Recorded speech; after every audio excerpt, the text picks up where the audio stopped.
بسم اللہ الرحمن الرحیم الحمد للہ رب العالمین والصلاة والسلام علی خاتم الانبیاء وسید المرسلین وعلی آلہ وصحبہ اجمعین اما بعد فقد قال اللہ تعالی فی القرآن المجید اعوذ باللہ من الشیطان الرجیم بسم اللہ الرحمن الرحیم الا لعنت اللہ علی الظالمین۔ معزز ناظرین کرام، اس سیریز میں ہم آج آپ کا پھر استقبال کرتے ہیں۔ السلام علیکم ورحمۃ اللہ وبرکاتہ۔ آج کی نشست میں آپ کو بتاؤں گا کہ بڑے بڑے گناہوں میں سے ایک یہ بھی ہے کہ کوئی انسان کسی کو لعنت و ملامت کرے جبکہ وہ اس کا مستحق نہیں۔ لعنت و ملامت یہ الفاظ ہماری سوسائٹی میں بہت سنے جاتے ہیں۔ ہمارے سماج میں جس راستے سے آپ کا گزر ہو، جس چوراہے پر آپ کھڑے ہو جائیے، وہاں آپ کو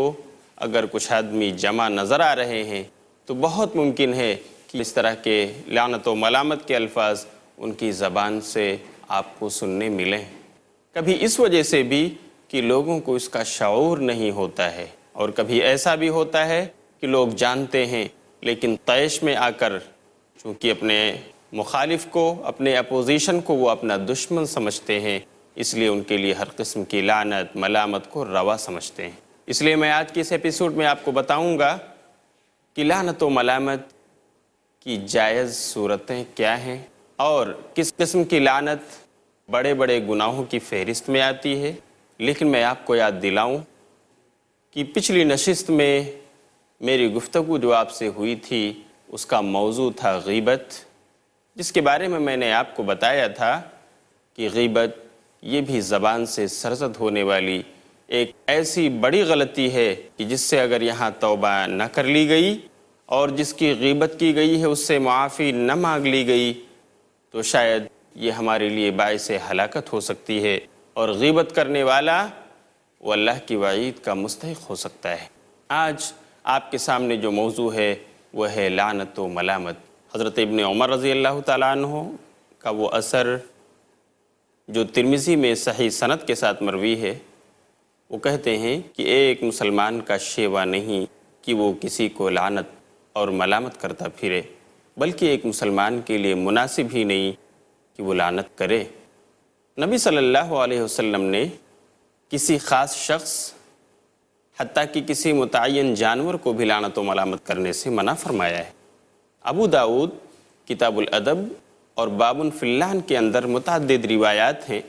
جن میں سے ایک روایت حضرت سمرہ بن جندب رضی اللہ تعالیٰ عنہ سے مروی ہے صحیح سند کے ساتھ۔ وہ کہتے ہیں کہ نبی صلی اللہ علیہ وسلم نے منع فرمایا ہے اس بات سے کہ کوئی انسان دوسرے کو نام لے کر یعنی بطور خاص لعنت و ملامت کرے کہ تم پر اللہ کا غضب ہو، تم پر اللہ کی لعنت ہو، تم جہنم میں جاؤ۔ اس طرح اللہ کے رسول صلی اللہ علیہ وسلم نے لعنت و ملامت کرنے سے منع فرمایا ہے۔ لعنت و ملامت کرنے کا معاملہ ایسا ہے کہ جس شخص کی یہ عادت پڑ جائے اور دنیا میں جو لوگوں کو قرض کرتا پھرے، ان کو لعنت و ملامت کا نشانہ بناتا رہے، تو خواہ وہ کتنی ہی نیکیاں کر لے، کتنی ہی بھلائیاں کر لے، قیامت میں اس کو ایک محرومی ہوگی۔ وہ یہ کہ امت محمدیہ کو یہ خصوصیت ہے کہ بہت سارے وہ مومن جو صالح اور نیک ہیں، پائس لوگ ہیں، قیامت کے دن وہ بہت دوسرے لوگوں کی سفارش کریں گے، ان کے کام آئیں گے۔ امت محمدیہ کی خصوصیت ہے۔ نبی صلی اللہ علیہ وسلم ان کو شفاعت عظمیٰ نصیب ہوگی، لیکن ان کے علاوہ بھی آپ کے بہت سارے امتی جو صالح اور نیک ہوں گے وہ دوسروں کے لیے سفارش کریں گے، یہ ثابت ہے۔ لیکن ایسا انسان، ایسا مومن جو اس دنیا میں لعنت و ملامت کرتا پھر رہا ہو، دوسروں کو ہر بات پر اپنے غضب کا نشانہ بناتا رہا ہو، تو اسے شفاعت سے محرومی ہوگی اور وہ دوسروں کی شفاعت نہیں کر سکے گا۔ حالانکہ یہ امت محمدیہ کی خصوصیات میں سے ہے۔ یہ بھی ابو داؤد کتاب الادب اور باب اللعن کے اندر حضرت ابو دردہ رضی اللہ تعالیٰ عنہ سے مروی ہے کہ نبی صلی اللہ علیہ وسلم نے فرمایا، جو لعنت و ملامت کرے گا، قیامت کے دن وہ سفارش نہیں کر سکے گا، دوسروں کے کام نہیں آ سکے گا۔ لعنت و ملامت کا معاملہ ایسا ہے کہ اگر کوئی شخص کسی کو لعنت کرتا ہے اور وہ لعنت کا مستحق ہے ہی نہیں، تو پھر وہ لعنت اسی کی طرف لوٹ کر آتی ہے۔ گویا اگر ہم نے جذبات میں آ کر کسی کو لعنت و ملامت کا نشانہ بنا دیا اور اسے لعنت بھیج دی اور وہ اس کا مستحق ہی نہیں ہے بلکہ وہ ایک اچھا انسان ہے، تو پھر یہ لعنت اس کے مستحق خود ہم ہوں گے، یعنی لعنت کرنے والا۔ ابو داؤد ہی میں کتاب الادب باب فی اللعن کے اندر ایک روایت حضرت ابو درداء رضی اللہ تعالیٰ عنہ سے مروی ہے۔ وہ کہتے ہیں کہ نبی صلی اللہ علیہ وسلم نے ایک حدیث میں فرمایا کہ جب کوئی کسی پر لعنت کرتا ہے تو یہ لعنت آسمان کی طرف جاتی ہے، لیکن آسمان کا دروازہ اس کے لیے بند کر دیا جاتا ہے۔ وہاں سے یہ لعنت زمین کی طرف پلٹتی ہے، لیکن زمین بھی اس کے لیے بند کر دی جاتی ہے، یہاں بھی اس کا کوئی ٹھکانہ نہیں ملتا۔ تو پھر وہ لعنت اپنے دائیں اور بائیں گھومنے لگتی ہے، چکر لگاتی ہوئی تلاش کرتی ہے اس انسان کو جس کے لیے بھیجی گئی ہے۔ چنانچہ یہ لعنت اس انسان کے پاس پہنچتی ہے، لیکن جب وہ انسان اس کا مستحق نہیں ہوتا ہے تو پھر یہ لعنت اس کے پاس پلٹ کر آتی ہے جس نے اپنی زبان سے یہ لعنت کے الفاظ نکالے تھے، اور یہ لعنت اسی پر آ کر چسپاں ہو جاتی ہے اور اسی کو اپنا ٹھکانہ بنا لیتی ہے۔ یہ حدیث رسول ہے، لیکن اس حدیث کی سند ضعیف ہے، یعنی یہ کمزور روایت ہے سند کے اعتبار سے۔ البتہ جو اس کا متن ہے، معنی اور مفہوم ہے، یہ دوسری صحیح روایات سے بھی ثابت ہے، جیسا کہ ابو داؤد ہی کی دوسری روایت جو حضرت عبداللہ ابن عباس رضی اللہ تعالیٰ عنہ سے کتاب الادب اور باب فی اللعن میں مروی ہے، اس میں بھی یہ معنی پایا جاتا ہے۔ حضرت ابن عباس کہتے ہیں، یہ صحیح روایت ہے کہ نبی صلی اللہ علیہ وسلم کی موجودگی میں تیز ہوا چلنے کی وجہ سے ایک انسان کی چادر اڑ گئی اور گر گئی۔ ہوا کا جھونکا آیا اور اس نے چادر کو اڑا کر گرا دیا۔ اس انسان کو غصہ آیا اور اس نے اس ہوا کے اوپر بھی لعنت بھیج دی، تجھ پر لعنت ہو اے ہوا۔ نبی صلی اللہ علیہ وسلم نے جب یہ بات سنی تو آپ نے فرمایا کہ ہوا پر لعنت مت بھیجو، یہ ہوا تو اللہ رب العالمین کے حکم کی فرما بردار ہے، یہ ہوا تو اللہ کے حکم کی تابع ہے، اللہ جیسا کہتا ہے ویسا یہ چلتی ہے، اس لیے یہ لعنت کی مستحق نہیں ہے، ہوا کو لعنت بھیجنے سے بچو۔ اور پھر آپ نے فرمایا کہ سن لو، جو کوئی کسی کو لعنت بھیجتا ہے اگر وہ شخص یا وہ چیز اس لعنت کی مستحق نہیں ٹھہرتی تو پھر یہ لعنت لوٹ کر اس انسان کے پاس آتی ہے جو خود لعنت بھیج رہا تھا، اور اسی پر آ کر چسپاں ہو جاتی ہے، اسی کو اپنا ٹھکانہ بنا لیتی ہے، اور وہی انسان جس نے لعنت بھیجا تھا وہی اس کا مستحق ہو جاتا ہے۔ یہ ہے لعنت کا معاملہ۔ اس لیے ہمارے معاشرے میں جو آج بہت عام ہے، تم پر اللہ کی لعنت ہو، تم پر اللہ کی غضب ہو،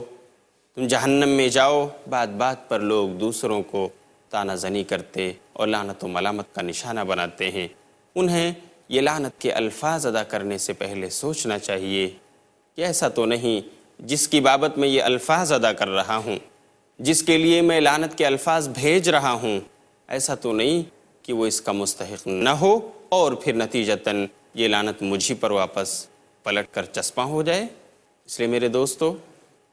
کسی خاص شخص کو، حتیٰ کہ کسی خاص جانور کو لعنت بھیجنا متعین طور پر اسلام میں جائز نہیں ہے۔ اسلام یہ ایک ایسا دین ہے جسے دین السماحہ کہا جاتا ہے۔ معاملات میں اگر کوئی تیکھی بات ہو جاتی ہے، آپ کے آپسی معاملات میں اگر کچھ تو میں ہو جاتی ہے تو ٹھیک ہے، تھوڑی دیر کے لیے آپ صبر کیجئے، اپنے آپ کو کنٹرول میں رکھیے، صبر و ضبط کا مظاہرہ کیجئے، اور پھر انشاءاللہ تھوڑی دیر کے بعد جب آپ کا موڈ فریش ہوگا اور آپ ٹھنڈے دماغ سے سوچیں گے تو آپ کو پتہ چلے گا کہ لعنت و ملامت جو میں کرنے جا رہا تھا یہ غلط ہوتا، کیونکہ وہ میرا ہی ساتھی ہے، میرا ہی بزنس پارٹنر ہے، میرا ہی پڑوسی ہے، بلکہ میرا ہی دوست ہے، تھوڑی سی غلطی ہو گئی تھی، وہ اس لائق تو نہیں کہ اس کو لعنت و ملامت کیا جائے۔ البتہ یہاں میں آپ کو ایک بات بتاؤں، نبی صلی اللہ علیہ وسلم سے بھی بعض احادیث میں لعنت و ملامت کرنا ثابت ہے، بعض قبائل کے لیے یا بعض لوگوں کے لیے خصوصی طور پر۔ تو اس سلسلے میں ممکن ہے کسی کے ذہن میں یہ سوال پیدا ہو کہ آخر نبی صلی اللہ علیہ وسلم لعنت و ملامت کیوں کرتے تھے؟ جب لعنت و ملامت کرنا گناہ کبیرہ ہے، کسی کو اپنی لعنت کا نشانہ بنانا، زید، عمر، بکر یا کسی کو اس کے نام کے ساتھ لعنت کرنا جب یہ گناہ کبیرہ ہے، تو نبی صلی اللہ علیہ وسلم نے آخر لعنت کیوں فرمائی ہے؟ نبی صلی اللہ علیہ وسلم سے بھی بعض دفعہ اس طرح غیظ و غضب کے عالم میں کچھ الفاظ ادا ہوئے ہیں جن سے لعنت و ملامت کا اظہار ہوتا ہے۔ تو ایسی تمام لعنت جو آپ کی زبان سے ادا ہوئی ہے، حدیث کے مطابق ثابت ہے کہ آپ صلی اللہ علیہ وسلم نے اپنے رب سے عہد کیا ہے کہ اے اللہ، اگر میں کسی اپنے مومن بندے کی بابت،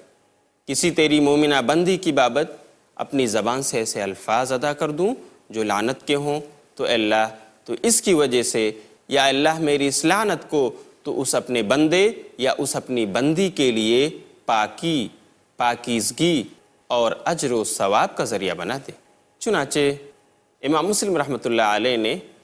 متعدد احادیث اس سلسلے میں نقل کی ہیں، اور امام نووی نے مسلم کی تبویب کرتے ہوئے ایک باب ہی باندھا ہے، باب من لعنہ النبی صلی اللہ علیہ وسلم ولیس ہوا اہلا لہا فہی لہ زکاۃ و اجر، جس کا مطلب ہے اس شخص کا باب اس بات کا کہ وہ شخص جس کو نبی صلی اللہ علیہ وسلم نے لعنت فرمائی اور وہ اس کا مستحق نہیں ہے، تو یہ لعنت اس انسان کے لیے پاکی، پاکیزگی، طہارت اور اجر و ثواب کا سبب ہے۔ حضرت عائشہ رضی اللہ تعالی عنہ سے ایک روایت مسلم ہی میں مروی ہے جو اس بات کی گواہی دیتی ہے۔ عائشہ کہتی ہیں کہ ایک بار نبی صلی اللہ علیہ وسلم کے پاس دو آدمی آئے، انہوں نے آپ سے کچھ گفتگو کرنا شروع کیا۔ گفتگو کے دوران نبی صلی اللہ علیہ وسلم غضبناک ہو گئے، بھڑک گئے۔ عائشہ کہتی ہیں مجھے نہیں معلوم کہ بات آپ سے کیا ہوئی، کس موضوع پر ہوئی اور کیا دونوں فریق نے کہا، لیکن میں نے آپ کے غیظ و غضب کو سنا۔ آپ اس قدر بپھرے ہوئے تھے کہ آپ نے ان دونوں آدمیوں کو اپنی لعنت کا بھی نشانہ بنایا اور ان کے لیے سخت الفاظ ادا کیے۔ چنانچہ عائشہ کہتی ہیں کہ جب وہ دونوں آدمی چلے گئے تو میں نے نبی صلی اللہ علیہ وسلم سے پوچھا کہ اے اللہ کے رسول، ان دونوں کو آپ کے یہاں سے کوئی خیر نہیں ملا؟ اللہ کے رسول نے پوچھا وہ کیا؟ عائشہ نے کہا کہ وہ بیچارے آئے تھے آپ کے پاس، لیکن آپ نے ان کو اپنے غیظ و غضب کا نشانہ بنایا، آپ نے ان پر لعنت بھیجی اور بیچارے وہ مایوس ہو کر چلے گئے، ان کو کوئی خیر نہیں ملا۔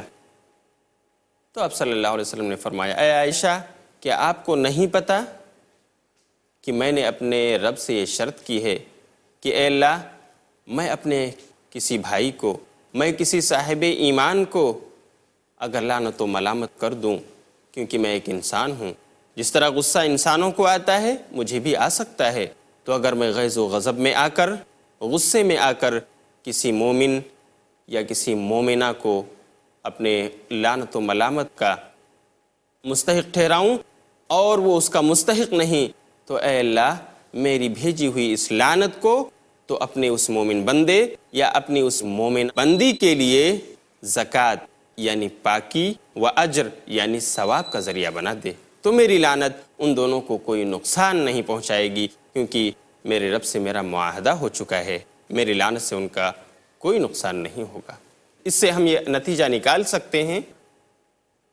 اور یہ مسئلہ مستنبط کر سکتے ہیں کہ نبی صلی اللہ علیہ وسلم چونکہ وحی آپ کے پاس آتی تھی اور آپ اللہ سے ہم کلام ہوتے تھے، اور اس طرح سے آپ کا اللہ سے معاہدہ ہو چکا تھا کہ اگر آپ کی لعنت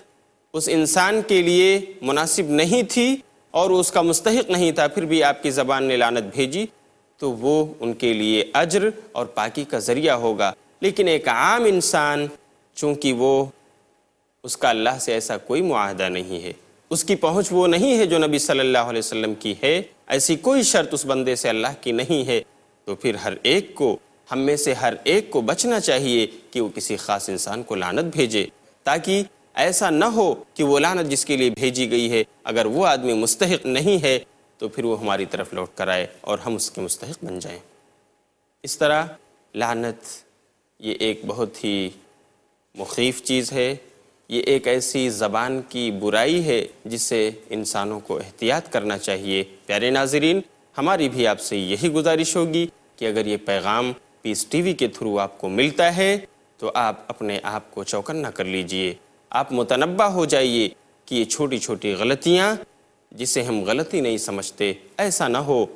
کہ ہم نہ جانتے ہوئے اسے ادا کر لیں اور یہ چیز ہمارے لیے جہنم میں جانے کا سبب ہو جائے۔ اس سے پہلے ہمیں اپنا حساب کر لینا چاہیے کہ ہم نے کیا کھویا ہے اور ہم فیوچر میں کیا کچھ پا سکتے ہیں۔ لعنت کرنا کسی متعین انسان کو،